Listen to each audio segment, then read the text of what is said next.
Well, hello, everyone. Welcome to the Digital Front Door. I'm Scott Benedict. You know, the tactics that successful consumer brands use to drive sales at retail, whether on store shelves or through online sales, have evolved in pretty profound and significant ways in the last few years. Significant focus has shifted from traditional media tactics such as print media or coupons or broadcast radio or television to predominantly a digitally based approach across platforms such as email, social media, search, digital display, and retail media in a more broad context. Now, some of the challenges that those brands face is not only the mastery of new forms of marketing activity, but whether they need to create centers of excellence within their organization or leverage the expertise of outside agencies to deliver the business results that they and their retail partners expect. Now, one of the firms that is leading the effort to help consumer brands market themselves more effectively is called BirdDog, a commerce media agency that helps brands win on retail marketplaces from Amazon to Walmart. Based in Atlanta, and BirdDog's founder and CEO, Shaun Brown, is visiting Northwest Arkansas this week, and he joins us in the studio. And Shaun, welcome to Northwest Arkansas and to the program. We're so excited to have you here. Thank you. I appreciate it. I was expecting a big audience here. Well, our studio audience wasn't available today. But thank you. We're thrilled. We're very excited to have you here. We're thrilled to be in town, that we can make this happen as we meet with clients in Walmart and everybody else. Awesome. Well, I think the first thing that occurred to me when I was reading a little bit about BirdDog is the inspiration for the founding of the company. Mm-hmm. And usually when someone founds a company like this, there's an unmet need that you or your team wanted to address in the market, and that kind of led you to start the company. Is that what caused you to start BirdDog? Absolutely. Well, it's really twofold. There were pain points and unmet needs. Right. So I think let's back up a little in time to understand the market, and then I'll talk about how we need to fill some gaps there. Okay. When we look at, so my background in history, I did 20 plus years in the big holdco agencies working with global CPGs. And then I went to work in private equity with a performance media independent agency there. And those are two different worlds, right? Those big giant agencies are really good about talking about audiences and brands and data, and because they've been doing it for decades, because we're doing brand media. Right. And that's where this world is now, about trying to understand audiences. Meanwhile, these performance agencies who grew up from Amazon and from like 10 years ago, who know those channels really, really well, have done a great job there. But this new world with audiences coming forward with 1P data, with what the retailers are giving us now, is new territory for them, which they don't understand. They understand how to optimize a channel. They're evolving. The holdcos are evolving. They're making acquisitions. But like in the middle is this pain point where the new world is. And so that led us to say, we believe there is a need for an audience-first approach to retail media. Gotcha. And what drives that is the fact that we have access to 1P data now. What also is a big driving factor of that is now to do all that, to work with those platforms, you have to have technology, you got to have data, you got to have AI. And for a lot of companies, that's incredibly overwhelming.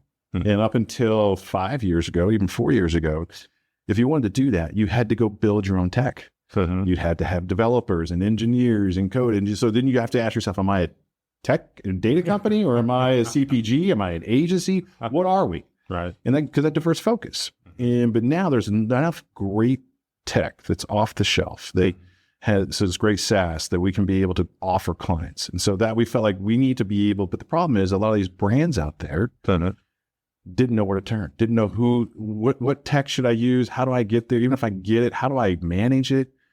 And so we wanted to say, we're going to democratize the data, tech, and AI to make it accessible to brands of any size. Okay. And then the third piece that falls into this about where is that gap in the marketplace? Most of that tech and most of the companies, most of the focus is on these giant enterprise clients. So here in Bentonville and Rogers, like I'm driving by, I see every big logo on buildings here you can imagine. Yes. But reality is there are thousands upon thousands of SMBs and mid-markets who don't have access to that tech, who don't have the hands-on keys. They don't have the budget to do that. Right. And we wanted to focus on those brands.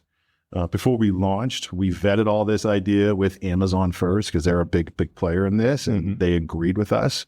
I actually had lunch today with William White, CMO of Walmart, and because we're old friends from our days at Coke, and he validated the same thing. They have a long tail, particularly in the marketplace, of SMBs who just don't have access. Right. So that's what we're trying to solve. And that's why we call it BirdDog. So we've got those audiences. We find and fetch the audiences that matter most. And then we believe every dog has its day, and so should every brand. And that's how we give them data, tech, and AI to compete with a brand of any size. That's so neat. It's interesting. I was going to ask you about the genesis of the name, and you kind of addressed it there. But it is so interesting to see that as retailing has evolved and as marketplaces have come online, that small businesses are certainly marketplaces are one of their key paths. And it just occurred to me as you were talking that no one is necessarily focused on them the way that you all are. And it feels like that's kind of filling an opportunity that was out there to help people not named Coca-Cola or Procter & Gamble. They have a lot of choices and can make investments, but SMBs don't really have those choices. Right? They don't know where to turn. It's overwhelming. So I'm guessing you may have been in this business as long as I've been, that we've ridden this evolution of change, which has been amazing. Yeah. Right. That we've gone from trade and channel to customer to shopper to omni to where we are today. But that's, if you want to be in this business today, like it is daunting. Yeah. You have to know so much. Yeah. And you have to be evolved with time. And a lot of what's being asked of marketers, particularly who work on these customer teams, hey, I need you to shift from focusing how to win in store and how to win shelf and how to get displays and how to get merchandising to, I need you to be a data and tech guy. A lot of people will learn new tricks, but you're asking a lot, especially when it's incredibly complicated to operate. And you have to be able, in many instances, understand how to code or to do SQL queries. And we'll talk about that with where 1P data is, but it's a pretty big task today.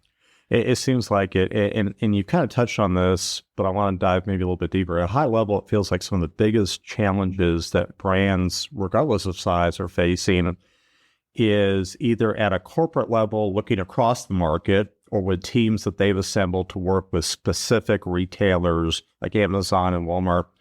Feels like there's probably a number of challenges. What's the biggest challenge in your mind that these companies are facing that you want to really help them deal with? Well, my answer 2 weeks ago before tariffs would have been very different.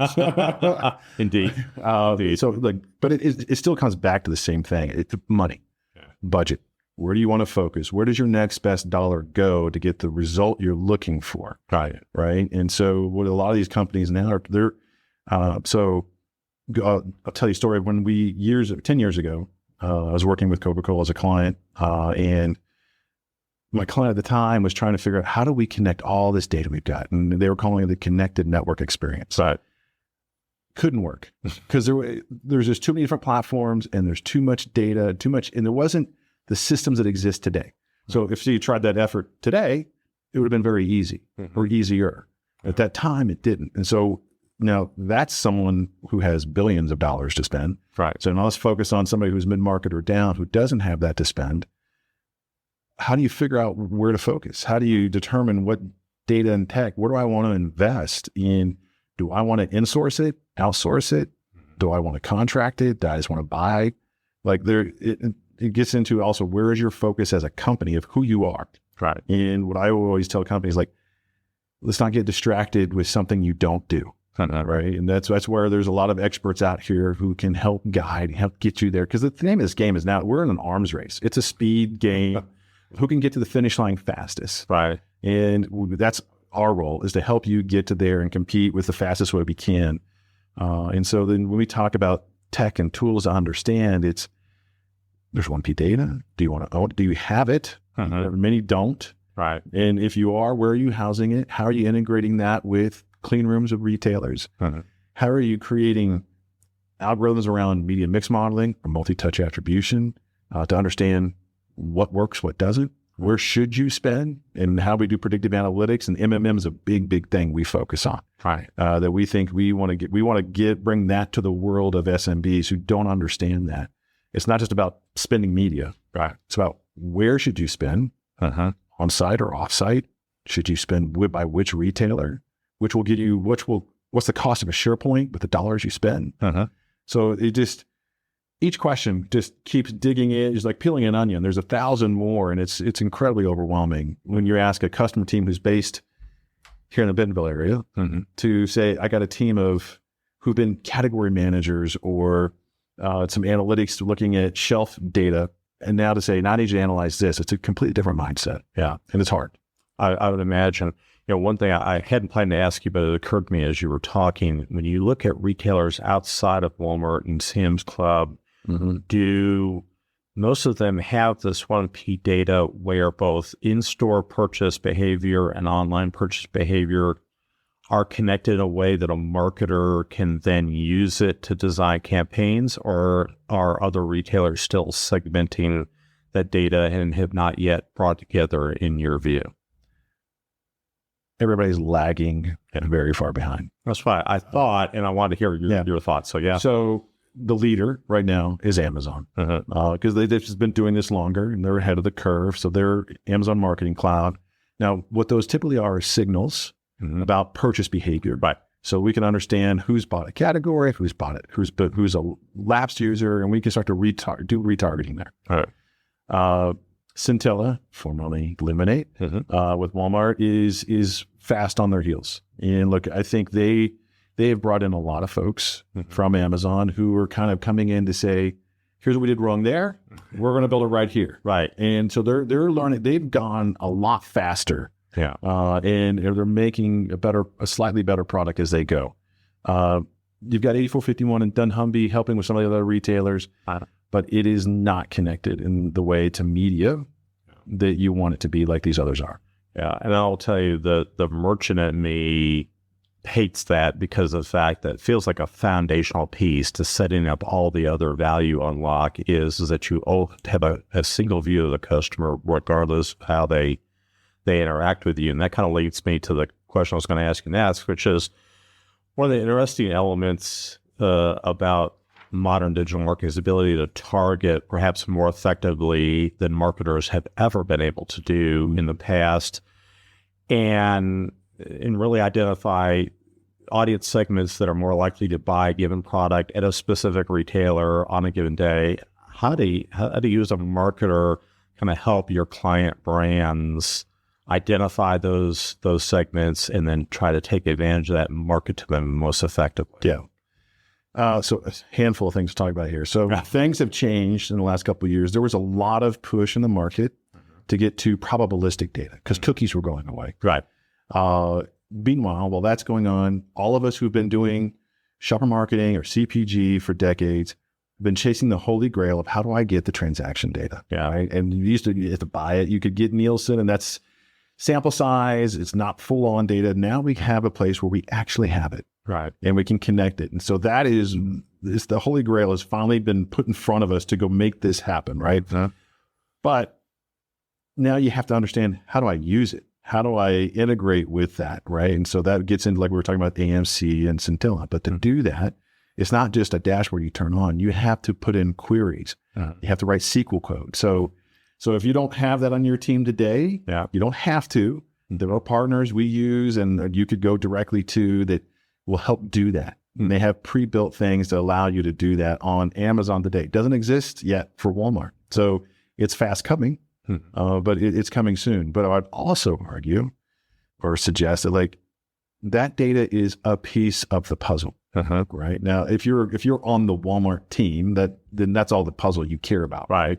The reality is when you look at a brand, when they say, each retailer say, well, I have your audiences. Well, no, you have my audiences that are within your store, which is a piece of the pie. In that pie, we need to look at the total pie. And so each retailer, and some of those overlap and some of those don't. So those are some unique audiences. So we have to bring all those together into a unified view and pull those to understand all those audiences. Now that's from the retailer. You should also own your own audience data. You should have your own 1P data, whether it's from CRM or how you're capturing that.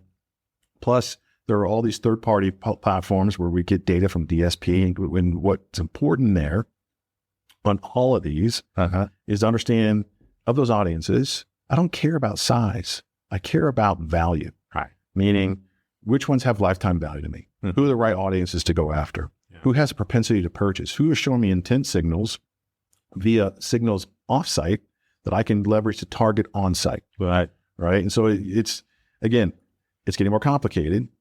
You're having to pull. It's not as simple as like, well, I now have the data with Walmart and I'm going to do that. As a start, if you're just starting, absolutely do that. Right. If you're more advanced, and you're saying, because what happens is I'm looking for an audience and you are capped. You can only do so much with that. How do I find more audiences? Yeah. And we look at each channel as an audience. Search on Walmart as a channel, DSP as a channel. Each of those represent an audience. And then we look off-site. And there's different platforms there, and each of those represent a revenue and a volume number that we can go tap into to drive traffic to get conversion. And I was smiling as you're talking about that, because of that at different stops throughout my career, particularly in the early days of e-commerce, the drive was always, it felt like, for the volume of visitors, the volume of audience, instead of the quality or the relevancy of office, and the number of arguments on that I had with various stakeholders when I was in an e-commerce role or when I was in a merchandising role was interesting. And as you're talking, I'm thinking, wow, we have come a long way in that, and kind of understanding that sheer size of an audience doesn't help you unless it is the right audience with a higher propensity to talk. And if you've garnered all the benefit out of the signals that a customer is telling you about what their interest or their intent is, right? So think of it this way, the game has changed. So back in the day, like when we talk about distribution and getting into number of stores and your ACV, yes, right? And you're filling the pipeline. Yeah. And so while you're filling that pipeline, numbers are great, right? There's volume to be had. Right. But now it's the same thing in e-commerce, and there's a lot more players now. You're now competing with a lot more people buying media. So now it's not as easy of just saying, I turn on media and it's there. Right. Now you're competing. There's a lot more people doing sponsored products and sponsored brands. Yeah. So it's not as easy as just, you need to be there. That is still, by the way, like 75% of all media spend is still on sponsored products and brands, right? Right. Demand capture. Let's get the people who are coming to the category to buy. But there's a ceiling. And what we typically see, a lot of brands get frustrated with agencies. What happens is they come in the first 4 to 6 months, and things are good. They look at the ROAS. ROAS is better. But then you cap out. Because now if I do a really good job, we've optimized what we can do on the platform with the audiences are coming there. And then what do? Right. Then you're like, you plateau, and you're like, your costs go down, your sales plateau, and you get frustrated. Why aren't I growing? Because I've maximized that audience. Right. So now we got to look at where are all these other audiences that we can begin to, but we would say start with the basics right there. So I want to ask you very quickly, do you, if you're a marketer, kind of prepare the client for that ahead of time to say, this is what is going to happen, so don't be shocked when it does? Or do you invariably have to let them kind of see events unfold for themselves to see how they're getting that ROAS and getting that return on their marketing spend? Yeah, we always talk to clients about a roadmap. Okay. Right. So we think in stages and gates. Okay. Let's get this part right. Once we have this and we start to see the numbers perform the way they should, then let's open up the next gate. Right. And what are the next tool to find the next audience? And we don't just fully turn it on, because every brand and every category behaves differently. Right. And so let's say let's turn on affiliates and influencers to drive traffic. Well, one category, like beauty, is going to behave very differently than toys. Right. And so it's not all equal. So we really highly advise, unless we know beauty will do well with affiliate, right? But let's pilot, let's test and learn. Let's put some dollars in and see what happens with low risk. If it works, double down until we can't double down anymore. Gotcha. That seems like so logical and right directed, but I'm confident that you have to have that discussion with clients. Yeah, all the time. All the time. Everybody wants the sexy new thing. They want to go to, I saw these new live shopping. Let's do that. Well, you haven't even mastered over here. Let's make sure we do that well before we start playing with all these other toys. That makes sense. Yeah. I want to talk a little bit about the digital shelves and product detail pages specifically, because as again, from my background as an online merchant as well as a merchant in a more traditional sense, it feels like one of the more foundational elements of success for a brand and for a retailer is the place where a purchase decision ultimately gets made, and a buy button resides, which is on that product detail page.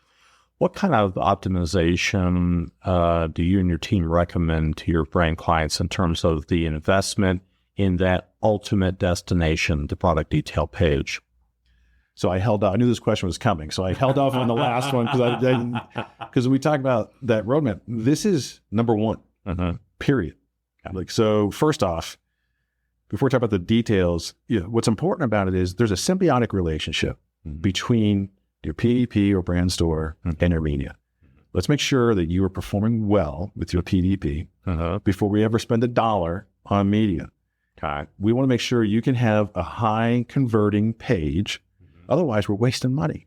Well, I'm so excited to hear you say that because so many people think the other way. They drive a bunch of audience to the page, and if the page doesn't convert, then they blame the media for not performing, and then you've created your own problem. Right. Look, and on top of that, why wouldn't you want to make sure you can get the most free conversions through organic growth and showing up at the top of the page because you have your page built right with the right content, and then when people land there, you have the right content to convert. So when we talk about it, again, start with the basics. Yes. The headlines, your bullets, and your A+ content, and your visuals. Right. Top. So think top third of the page. We got to get that right. And video is more and more becoming more important about getting that right. Now, a lot of brands say, well, especially small brands, I don't have the budget to do it. Well, amazingly now, there's so much AI that you can get stuff done for free. And, Walmart's not there yet. Amazon does a lot of it for free. Yeah. And but there's also a lot of providers out there that you can get something created. It's not going to be the thing you're going to be framing and getting an award for. Right. But you've got to be better than some of the basics on there and understand what shoppers are looking for and the kind of content to help them convert. Then we start moving down the page and we're looking at your A+ content. Right. And so now this is the romance copy, a lot more detail, a lot more of the specs, a lot more video. We can load up here. Right. And we want to make sure we are, because this is also a place where when we start driving traffic from outside, this is where our landing. Right. Is everything there to convert what you need to? Oh, and something else I left out in a huge way, reviews. I was going to ask you about that because I'm passionate about user-generated content broadly and ratings and reviews specifically. So tell me where your thoughts are there. Well, first off, there are platforms for both Walmart and Amazon where you can work with them to help get verified reviews. You have to get verified reviews, particularly Amazon. Yeah. With Walmart, you can use some outside parties to generate and you're going to have them, influencers or users, go purchase your product and then write a real review. And when you're paying for that, but it impacts the algorithm if the reviews aren't there. Right. So everything is factored in there. And if your reviews aren't to scale, it's volume as well as quality. Yes. 4 stars is not going to do you great as much as 500 4 stars. Right. Right. So let's make sure we get the reviews there to help drive because also we know 80% of shoppers will change their purchase decision based on a bad review. Right. If the reviews aren't right. So you should also be taking that into context of what are our shoppers telling us? Right. Should I be changing something about my product? Or is there a dissonance between the visuals and the copy than what the product actually is?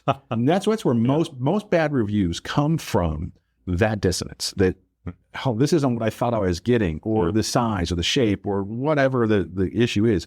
So you need to be actively listening to those reviews.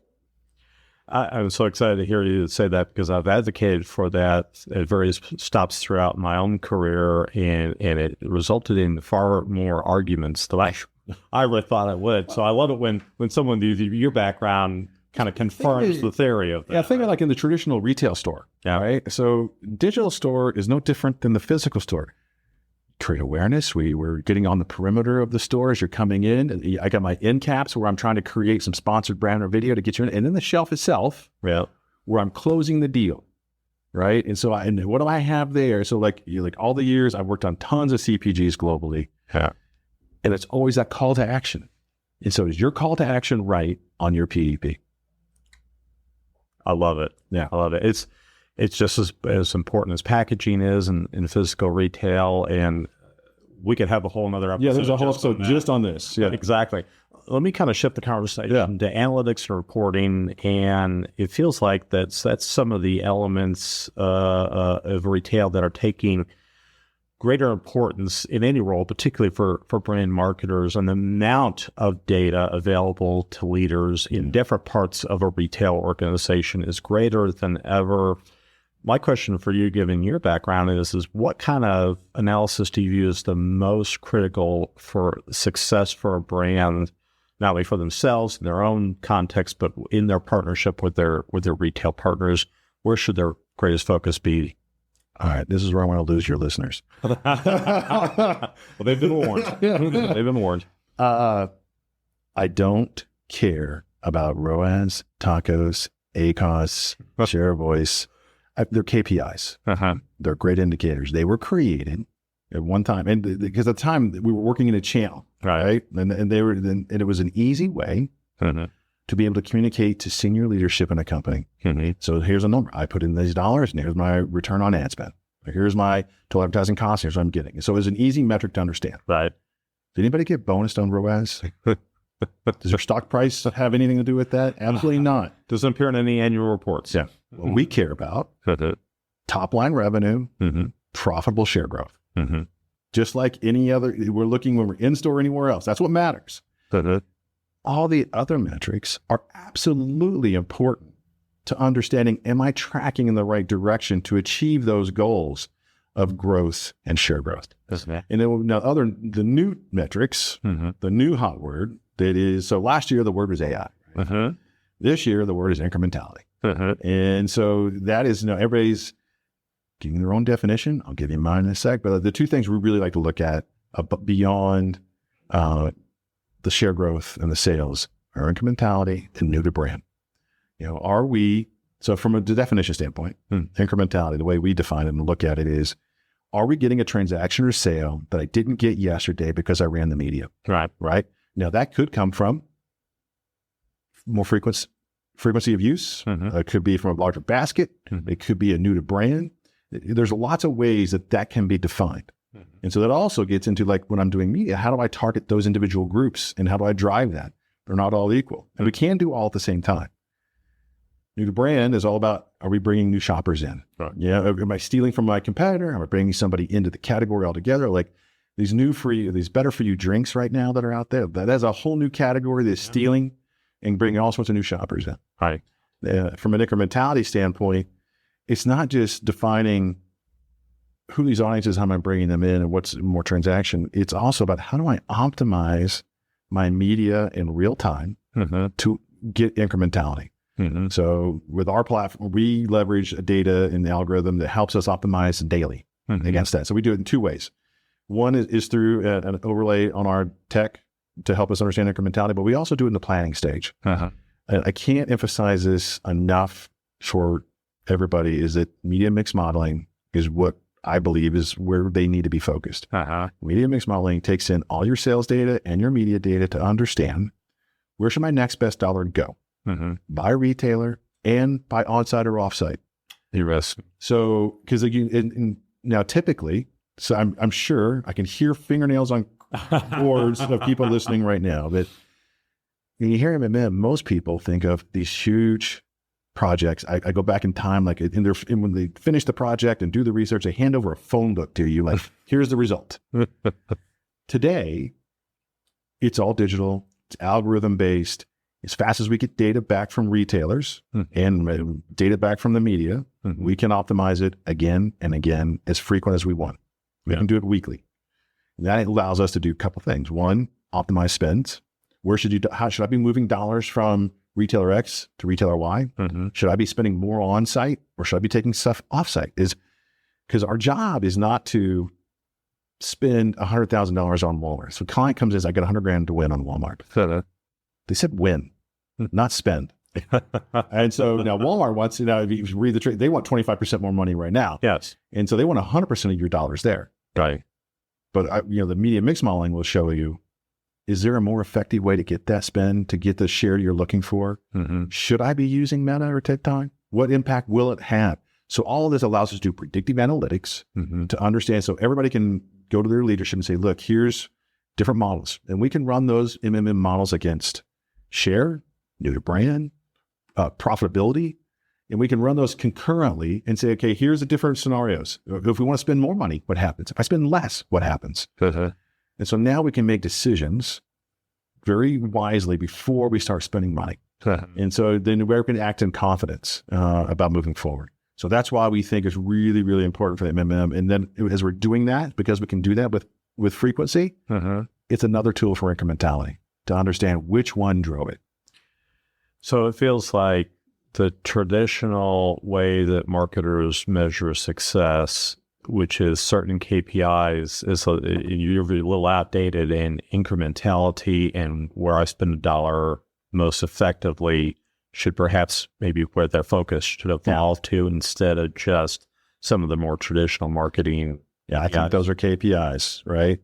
So think, when I get bonus, I'm here to drive the business. Yeah. And the metrics now are about, driving the business is incrementality. Like I started in the industry 25 years ago working for Miller Brewing Company, and everything was about how do I get one more beer in somebody's town, one at a time. So it's the same thing. It doesn't matter what we're selling. How we do is different, but what we're ultimately trying to do. Back then, I put it in your hand physically. Well, along those lines, retail media networks have been one of the fastest growing aspects of retailing in recent years for the retailer as well as for the brand marketer, and a significant amount of brand marketing dollars now flow into these networks. You kind of touched on this a little bit, but I want to take maybe a level deeper. How do you advise your clients to spend most effectively both across retail partners and within a specific retailer? Because it feels like that's a little bit more complex now, to your point earlier, than it's been in the past. Well, let me simplify things pretty fast. First off, top 5 retailers: Walmart, Amazon, Instacart, Target, and Kroger represent more than 90% of all retail media spend. So that also— Is that a good or bad thing, by the way? It makes things a little bit easier. I don't think it's a good thing. Well, first off, it's already complicated. Yeah. So now there's 250 other retail media platforms. That's why I asked the question. Yeah. So now, but they're all fighting over 10%. Right. And so I don't think it's sustainable. There are partners out there, companies like Cody and a couple others who are, and Criteo, they're trying to unify a platform for them. Because it costs so much to maintain the technology to do that. They're completely upside down. Right. So they're going to have to get into a situation where they're in a group where it's easier to access. And if they can do that, then it makes sense for brands because it's easier to get to them. If I have to work within 30 different platforms, it's not feasible. There's not enough hands-on keys, enough focus. A couple of very large CPGs I've talked with and basically told me, I think I'm going to focus on top 6 and just forget everybody else. It's just too hard. I don't have the resources to do it. And as much as an agency said, well, we can do that for you, still that's costly. It adds cost to it. And there's just the capability. So that's the other issue. Amazon and Walmart and Instacart are light years ahead of the other 200, right? And so now, even though there's retailer Y, mid-market guy has a platform, he doesn't have enough capabilities. He only can do some basic things on search. They're not connected to some of the offsite platforms. They don't have DSP built in. Or they're not connected with Trade Desk or with TikTok to understand, do I have attribution coming back? Do I know where these sales are coming from? So then they become less attractive but to become more attractive, you got to spend more on the tech to get it in there. And so they're in a very tricky place to become more valuable. And so I'm very interested. I think there's going to be some consolidation over the next couple of years. And the merchant in me thinks about the fact that while I can see the argument that they're making on focusing on those top networks, in particular product categories, in particular consumer segments, in particular geographies, there are regional or specialty players that in that market or in that business or serving that particular customer, they are top at what they do, even though they don't have the footprint of an Amazon. And so it feels like to have, and I get why they're saying what they're saying if they're advertisers, but there's a whole lot of customers that they're not going to reach with a strategy like that. Right. And those are audiences. Yeah. I think in terms of, so again, it gets to who's making the decision. Is it the customer team? They only care about their retailer. Yes. Right. The brand or the CMO cares about all of them. So that's the conversation has to be held at that level. Yeah. And so, but the problem is then we're really bad in this industry. It's gotten better with the media side of it, but like we're really bad at like, oh, you're on the brand team. You don't understand retail. So there's no credibility, right? You don't, and they don't. Yeah, it's not a ding. It's just, they have a different expertise than what the people here do. Right. But to get the spin you need, you have to make the argument and do the compelling argument with them. So again, I go back to MMM. What's the cost of a share point? So maybe, because right now it's more competitive on Walmart and Amazon, right? It costs more. The media's going up in price. And maybe these other retailers, here's a less expensive way to find some audiences. So this kind of goes, because it makes me think of election maps. What's my path to win? How do I, and it's not just, I got to win Texas and California. It's more complex. It's more complex. There's a lot of other small places of ways to get there. And if you can find that path for you or find that sweet spot or find the retailer, we have a client who just launched a beverage brand and they're very focused on a lot of these smaller retailers. It's so fresh time and like specs and text, and they're having a lot of success being very focused. The other players aren't there. Okay. Right. So it gives them an upside to compete. Makes sense. One of the things you talked about earlier or touched on a little bit was the role of AI. And I'm curious, what role does AI play in helping you and your clients kind of optimize their spend and enhancing the performance of their spend over the course of time? Yeah. So AI. So the buzzword last year is still a buzzword, and still people throw it around and have no idea what they're talking about. Yes, I saw. I've said that's part of why I asked the question. So, look, our take, the way we look at AI, because we do talk a lot about AI. We have a platform called Daisy with AI right in the middle, but it's not about some brand new code and how we're reimagining the world, right? It's how AI, the best use of it today is how do I make sense of volume of data? How can I look at all this volume that before took an analyst weeks manually doing in some spreadsheet to now it can crank it out in seconds or minutes to be able to say, here are some great insights or indicators of what's going on. So I'd rather have my staff, your staff, be focused on strategic thinking than running reports. So if AI can help us streamline and automate reports, and so we have our humans still making the hard job, decision making, based on those insights. Like it's about speed. How can I get to volume of speed to do things? Right. And then now there's also what I love where AI is content. So go back to PDP. Like I need to write a PDP page. I can direct it with content and it will crank it out for us. And, again, it's not going to be 100%. It's AI's job is to get you on the path. Right. It's going to look at a lot of content out there. It's only good as where you point it to or what content you give it. Right. But if you do that, then you're going to cut your time down by 80, 90%. And you can spend the fine tuning time to get it exactly the way you want it to be versus starting from zero. Right. The same thing with creative video. We just came back from e-tail. We just saw a company make unbelievable strides in video for streaming TV. And so many brands, it's the other thing we try to tell our clients. In today's world, especially with the data like Scintilla and AMC, like streaming TV is accessible to any brand now. Anybody can be on TV, but it's about, do you have the content? Right. And so now there is a platform we just witnessed that built an entire spot for apparel with unique users, unique clothes. And then as the certain offers go away or talent goes away or things go out of stock, the products change automatically. And you cannot tell it's AI. Now, again, it's not a Super Bowl commercial, but it's doing the job you need it to do to create that awareness, to get the traction you want. Right. So I think, look, it's speed, it's optimization, it's creative. Okay. So that brings me to the last question, and hopefully this kind of ties the bow on some of the things we've been talking about. I imagine that you see a number of brands doing things well and others that are doing things poorly in how they manage their digital spend these days. Are there any kind of recurring themes or advice that you, as a marketer, would give that kind of helps them address some of the common missed opportunities or mistakes that you see kind of on an ongoing basis?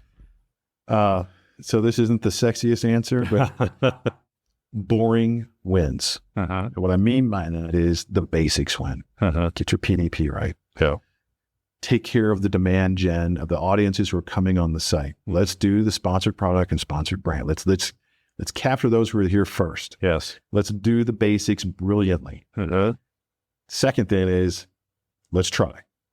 So, like, again, go back to the data. What does the audiences tell me? Where should I be going? What tools should I be doing? It's not an all in. How do we try? And the third thing is, how do we fail fast? Right?